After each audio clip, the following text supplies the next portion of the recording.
الحمد لله رب العالمين الرحمن الرحيم مالك يوم الدين إياك نعبد وإياك نستعين اهدنا الصراط المستقيم صراط الذين أنعمت عليهم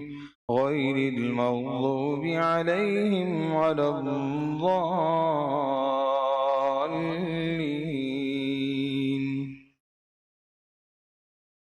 حميم تنزيل الكتاب من الله العزيز الحكيم ما خلقنا السماوات والأرض وما بينهما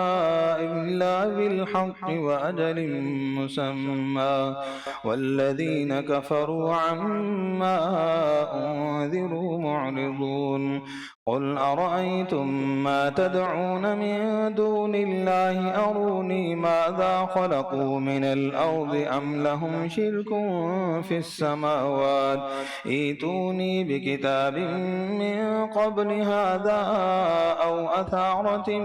من علم إن كنتم صادقين ومن أضل ممن يدعو من دون الله من لا يستجيب له إلى يوم القيامة وهم عن دعائهم غافلون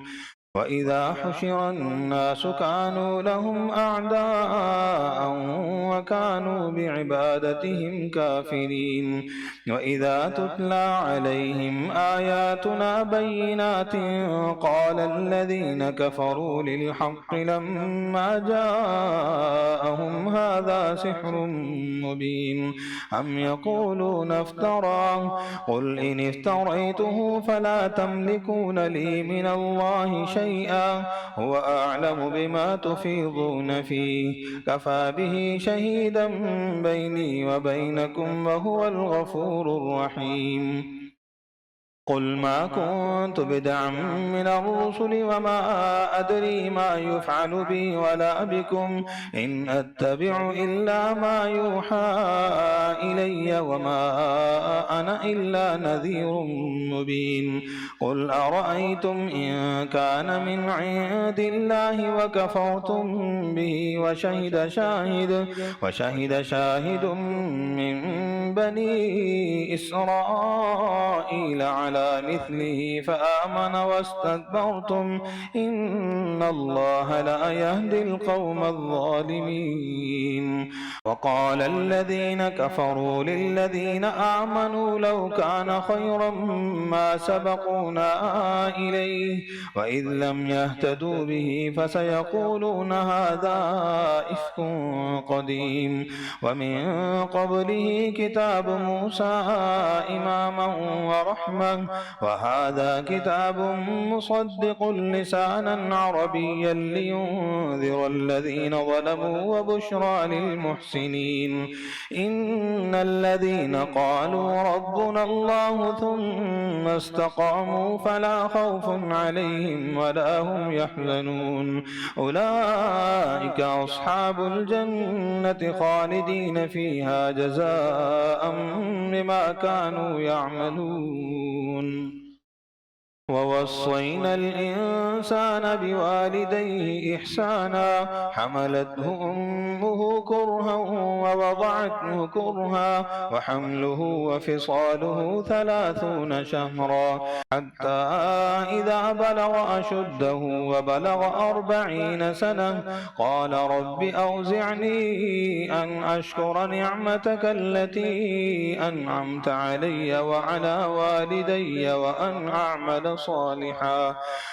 أعمل صالحا ترضاه وأصلح لي في ذريتي إني تبت إليك وإني من المسلمين أولئك الذين نتقبل عنهم أحسن ما عملوا ونتجاوز عن سيئاتهم في أصحاب الجنة وعد الصدق الذي كانوا يوعدون والذي قال لوالديه أف لكما أتعدانني أن أخرج وقد خلت القرون من قبلي وهما يستغيثان الله ويلك آمن إن وعد الله حق فيقول ما هذا إلا أساطير الأولين أولئك الذين حق عليهم القول في قد خلت من قبلهم من الجن والإنس إنهم كانوا خاسرين ولكل درجات مما عملوا وليوفيهم أعمالهم وهم لا يظلمون ويوم يعرض الذين كفروا على النار أذهبتم طيباتكم في حياتكم الدنيا واستمتعتم بها فاليوم تجزون عذاب الهون بما كنتم تستكبرون في الأرض بغير الحق وبما كنتم تفسقون واذكر أخا عاد إذ أنذر قومه بالأحقاف وقد خلت النذر من بين يديه ومن خلفه ألا تعبدوا إلا الله إني أخاف عليكم عذاب يوم عظيم قالوا أجئتنا لتأفكنا عن آلهتنا فأتنا بما تعدنا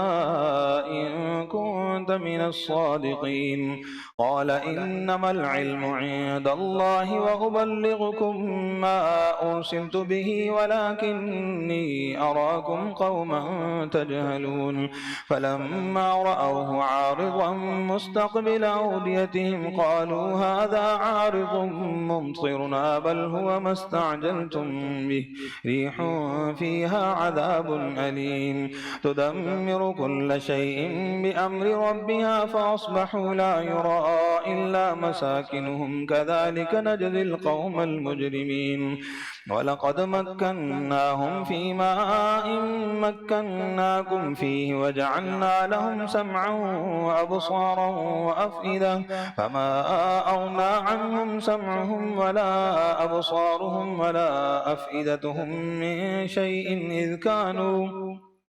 إذ كانوا يجحدون بآيات الله وحاق بهم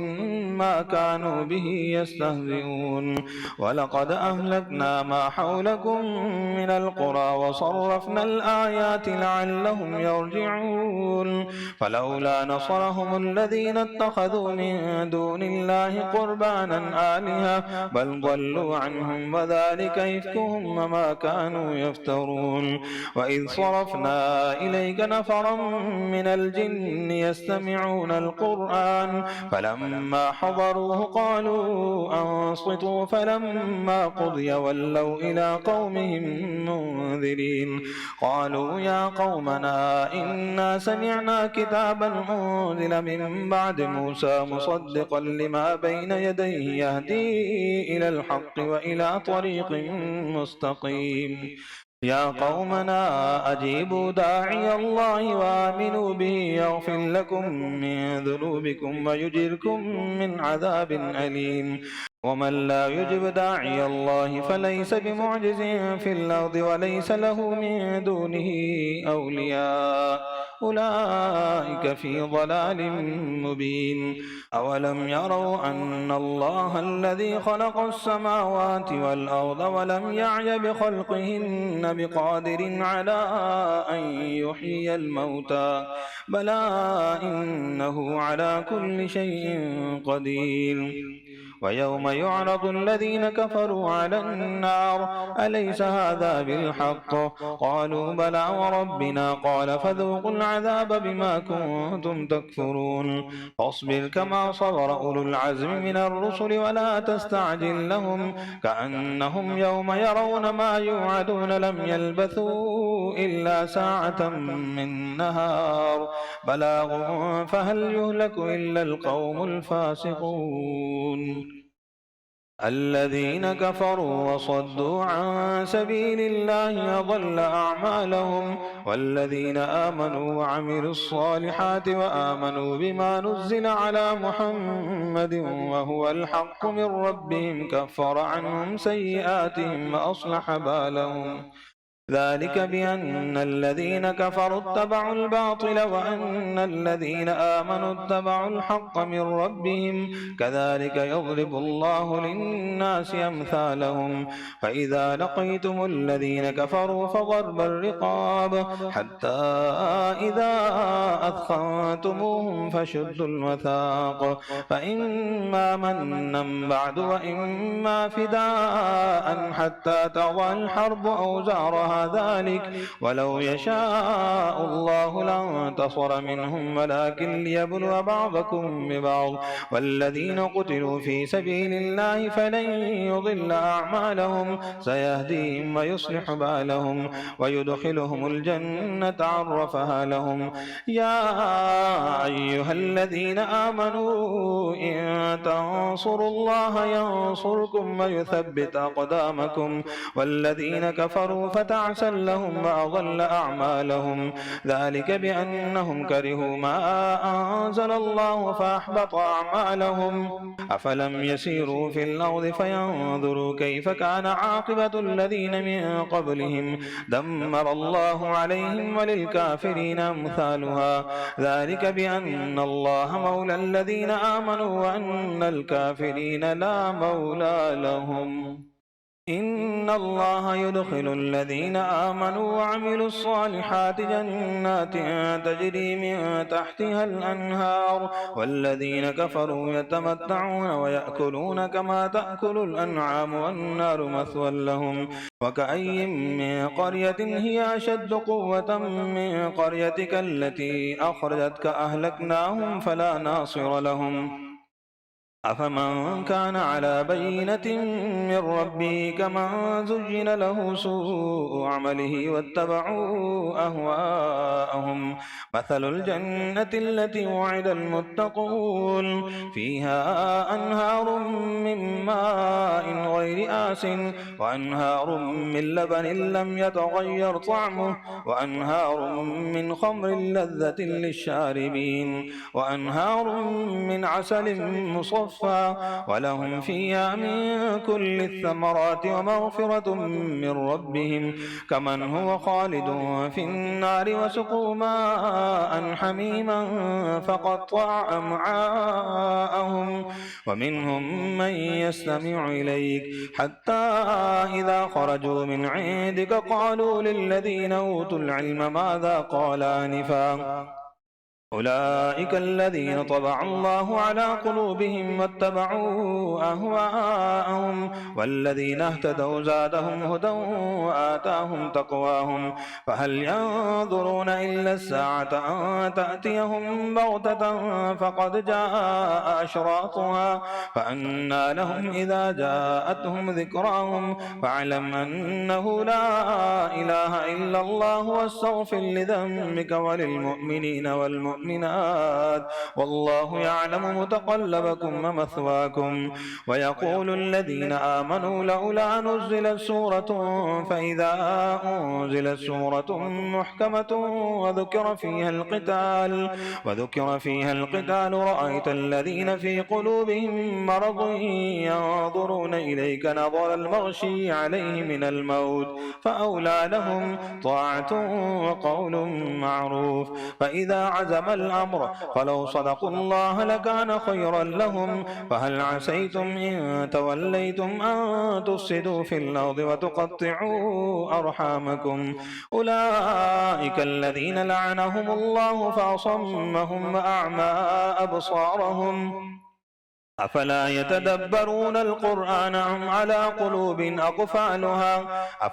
يتدبرون القرآن أم على قلوب أقفالها إن الذين ارتدوا على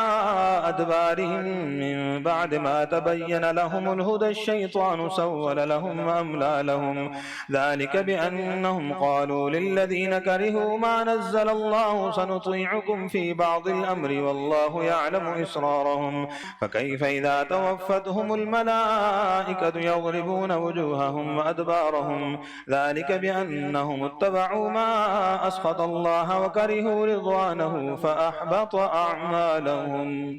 أم حسب الذين في قلوبهم مرض أن لن يخرج الله أضغانهم ولو نشاء لأريناكهم فلعرفتهم بسيماهم ولتعرفنهم في لحن القول والله يعلم أعمالكم ولنبلونكم حتى نعلم المجاهدين منكم والصابرين ونبلو أخباركم. إن الذين كفروا وصدوا عن سبيل الله وشاقوا الرسول من بعد ما تبين لهم الهدى لن يضروا الله شيئا وسيحبط أعمالهم. يا أيها الذين آمنوا أطيعوا الله وأطيعوا الرسول ولا تبطلوا أعمالكم. إن الذين كفروا وصدوا عن سبيل الله ثم ماتوا وهم كفار فلن يغفر الله لهم فلا تهنوا وتدعوا إلى السلم وأنتم الأعلون والله معكم ولن يتركم أعمالكم. إنما الحياة الدنيا لعب وله وإن تؤمنوا وتتقوا يؤتكم أجوركم ولا يسألكم أموالكم إن يسألكموها فيخفكم تبخلوا ويخرج أضغانكم. ها أنتم هؤلاء تدعون لتنفقوا في سبيل الله فمنكم من يبخل ومن يبخل فإنما يبخل عن نفسه والله الغني وأنتم الفقراء وإن تتولوا يستبدل قوما غيركم ثم لا يكونوا أمثالكم. إنا فتحنا لك فتحا مبينا ليغفر لك الله ما تقدم من ذنبك وما تأخر ويتم نعمته عليك ويهديك صراطا مستقيما وينصرك الله نصرا عزيزا. هو الذي أنزل السكينة في قلوب المؤمنين ليزدادوا إيمانا مع إيمانهم ولله جنود السماوات والأرض وكان الله عليما حكيما. ليدخل المؤمنين والمؤمنات جنات تجري من تحتها الأنهار خالدين فيها ويكفر عنهم سيئاتهم وكان ذلك عند الله فوزا عظيما. ويعذب المنافقين والمنافقات والمشركين والمشركات الظالمين بالله ظن السوء عليهم دائرة السوء وغضب الله عليهم ولعنهم وأعد لهم جهنم وساءت مصيرا. ولله جنود السماوات والأرض وكان الله عزيزا حكيما. إنا أرسلناك شاهدا ومبشرا ونذيرا لتؤمنوا بالله ورسوله وتعزروه وتوقروه وتسبحوه بكرة وأصيلا. إن الذين يبايعونك إنما يبايعون الله يد الله فوق أيديهم فمن نكث فإنما ينكث على نفسه ومن أوفى بما عاهد عليه الله فسيؤتيه أجرا عظيما. سيقول لك المخلفون من الأعراب شغلتنا أموالنا وأهلنا فاستغفر لنا يقولون بألسنتهم ما ليس في قلوبهم قل فمن يملك لكم من الله شيئا إن أراد بكم ضرا أو أراد بكم نفعا بل كان الله بما تعملون خبيرا. بل ظننتم أن لن ينقلب الرسول والمؤمنون إلى أهليهم أبدا وزين ذلك في قلوبكم وظننتم ظن السوء وكنتم قوما بورا. ومن لم يؤمن بالله ورسوله فإنا أعتدنا للكافرين سعيرا. ولله ملك السماوات والأرض يغفر لمن يشاء ويعذب من يشاء وكان الله غفورا رحيما. سيقول المخلفون إذا انطلقتم إلى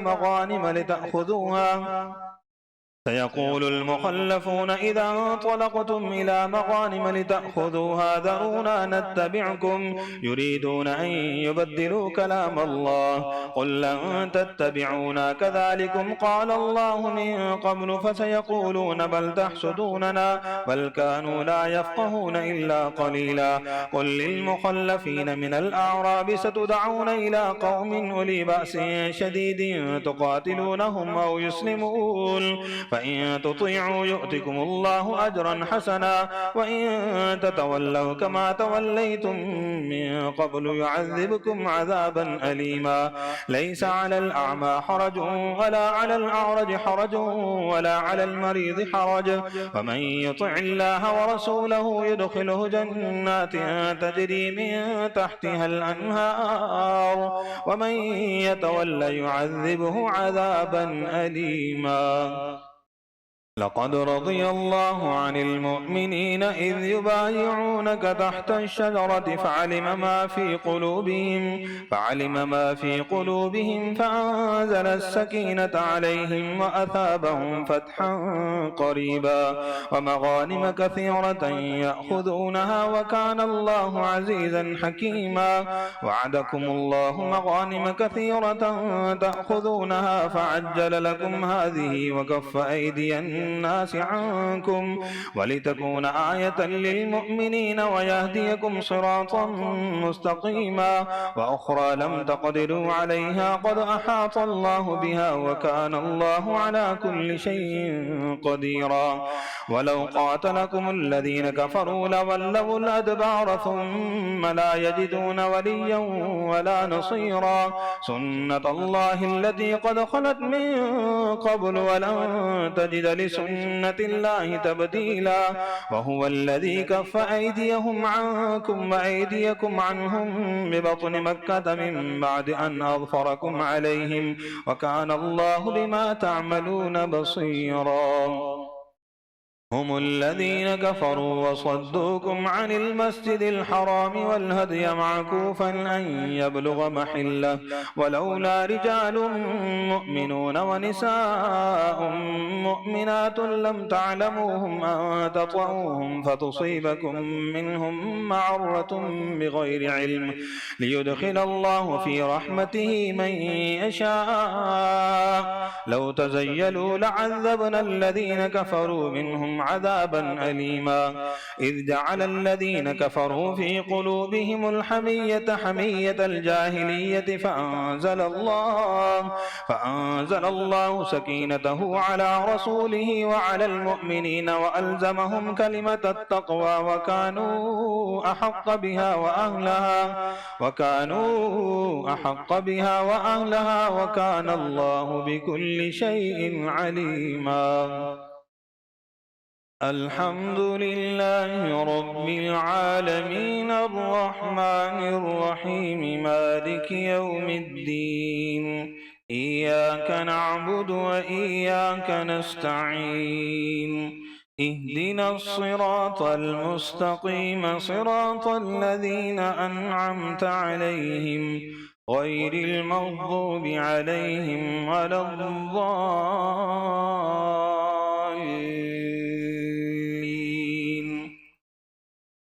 لقد صدق الله رسوله الرؤيا بالحق لتدخلن المسجد الحرام إن شاء الله آمنين محلقين رؤوسكم ومقصرين لا تخافون فعلم ما لم تعلموا فجعل من دون ذلك فتحا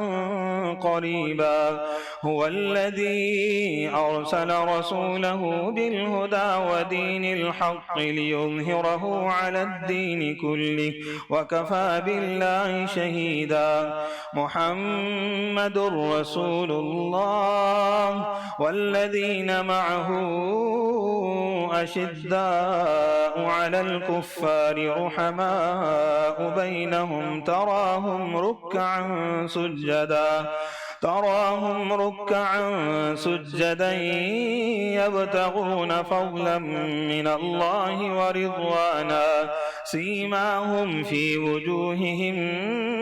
من أثر السجود ذلك مثلهم في التوراة ومثلهم في الإنجيل كزرع أخرج شطأه فآزره فاستغلظ فاستوى على سوقه يعجب الزراع ليغيظ بهم الكفار. وعد الله الذين آمنوا وعملوا الصالحات منهم مغفرة وأجرا عظيما. يا أيها الذين آمنوا لا تقدموا بين يدي الله ورسوله واتقوا الله إن الله سميع عليم. يا أيها الذين آمنوا لا ترفعوا أصواتكم فوق صوت النبي ولا تجهروا له بالقول كجهر بعضكم لبعض أن تحبط أعمالكم وأنتم لا تشعرون. إن الذين يغضون أصواتهم عند رسول الله أولئك الذين امتحن الله قلوبهم للتقوى لهم مغفرة وأجر عظيم. إن الذين ينادونك من وراء الحجرات أكثرهم لا يعقلون. ولو أنهم صبروا حتى تخرج إليهم لكان خيرا لهم والله غفور رحيم. يا أيها الذين آمنوا إن جاءكم فاسق بنبأ فتبينوا أن تصيبوا قوما بجهالة فتصبحوا على ما فعلتم نادمين. واعلموا أن فيكم رسول الله لو يطيعكم في كثير من الأمر لعنتم ولكن الله حبب إليكم الإيمان وزينه في قلوبكم وكره إليكم الكفر والفسوق والعصيان أولئك هم الراشدون فضلا من الله ونعمة والله عليم حكيم. وإن طائفتان من المؤمنين اقتتلوا فأصلحوا بينهما فإن بغت إحداهما على الأخرى فقاتلوا التي تبغي حتى تفيء إلى أمر الله فإن فاءت فأصلحوا بينهما بالعدل وأقسطوا إن الله يحب المقسطين. إنما المؤمنون إخوة فأصلحوا بين أخويكم واتقوا الله لعلكم ترحمون. يا أيها الذين آمنوا لا يسخر قوم من قوم عسى أن يكونوا خيرا منهم ولا نساء من نساء عسى أن يكن خيرا منهن ولا تلمزوا أنفسكم ولا تنابزوا بالألقاب بئس الاسم الفسوق بعد الإيمان ومن لم يتب فأولئك أولئك هم الظالمون. يا أيها الذين آمنوا اجتنبوا كثيرا من الظن إن بعض الظن إثم ولا تجسسوا ولا يغتب بعضكم بعضا أيحب أحدكم أن يأكل لحم أخيه ميتا فكرهتموه واتقوا الله إن الله تواب رحيم. يا أيها الناس إنا خلقناكم من ذكر وأنثى وجعلناكم شعوبا وقبائل لتعارفوا إن أكرمكم عند الله أتقاكم إن الله عليم خبير. قالت الأعراب آمنا قل لم تؤمنوا ولكن قولوا أسلمنا ولما يدخل الإيمان في قلوبكم وإن تطيعوا الله ورسوله لا يلتكم من أعمالكم شيئا إن الله غفور رحيم. إنما المؤمنون الذين آمنوا بالله ورسوله ثم لم يرتابوا وجاهدوا بأموالهم وأنفسهم في سبيل الله أولئك هم الصادقون. قل أتعلمون الله بدينكم والله يعلم ما في السماوات وما في الأرض والله بكل شيء عليم. يمنون عليك أن أسلموا قل لا تمنوا علي إسلامكم بل الله يمن عليكم أن هداكم للإيمان إن كنتم صادقين. إن الله يعلم غيب السماوات والأرض والله بصير بما تعملون. قاف والقرآن المجيد بل عجبوا أن جاءهم منذر منهم فقال الكافرون هذا شيء عجيب أإذا متنا وكنا ترابا ذلك رجع بعيد قد علمنا ما تنقص الأرض منهم وعندنا كتاب حفيظ بل كذبوا بالحق لما جاءهم فهم في أمر مريج أفلم ينظروا إلى السماء فوقهم كيف بنيناها وزيناها وما لها من فروج والأرض مددناها وألقينا فيها رواسي وأنبتنا فيها من كل زوج بهيج تبصرة وذكرى لكل عبد منيب ونزلنا من السماء ماء مباركا فأنبتنا به جنات وحب الحصيد والنخل باسقات لها طلع نضيد رزقا للعباد وأحيينا به بلة ميتا كذلك الخروج كذبت قبلهم قوم نوح وأصحاب الرس وثمود وعاد وفرعون وإخوان لوط وأصحاب الأيكة وقوم تبع كل كذب الرسل فحق وعيد أفعينا بالخلق الأول بل هم في لبس من خلق جديد ولقد خلقنا الإنسان ونعلم ما توسوس به نفسه ونحن أقرب إليه من حبل الوريد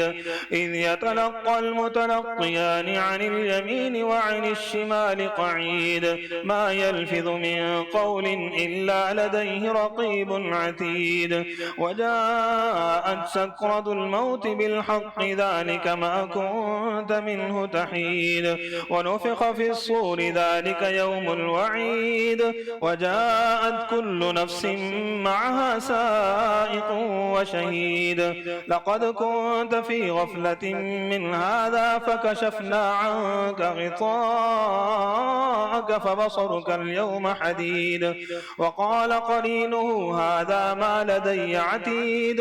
ألقيا في جهنم كل كفار عنيد مناع للخير معتد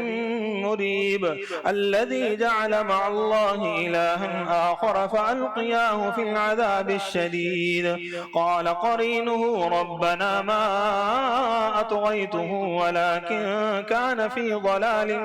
بعيد قال لا تختصموا لدي وقد قدمت إليكم بالوعيد ما يبدل القول لدي وما أنا بظلام للعبيد يوم نقول لجهنم هل امتلأت وتقول هل من مزيد وأزلفت الجنة للمتقين غير بعيد هذا ما توعدون لكل أواب حفيظ من خشي الرحمن بالغيب وجاء بقلب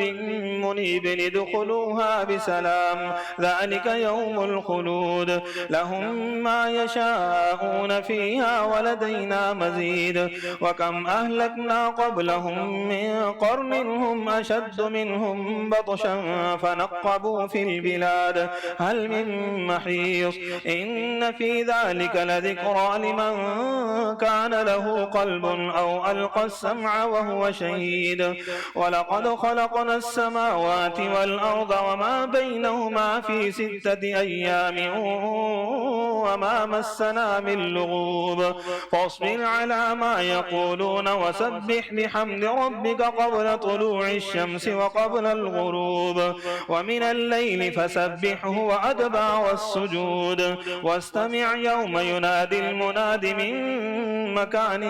قريب يوم يسمعون الصيحة بالحق ذلك يوم الخروج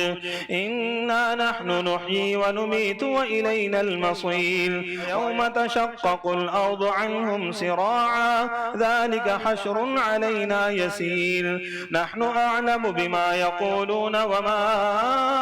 أنت عليهم بجبار فذكر بالقرآن من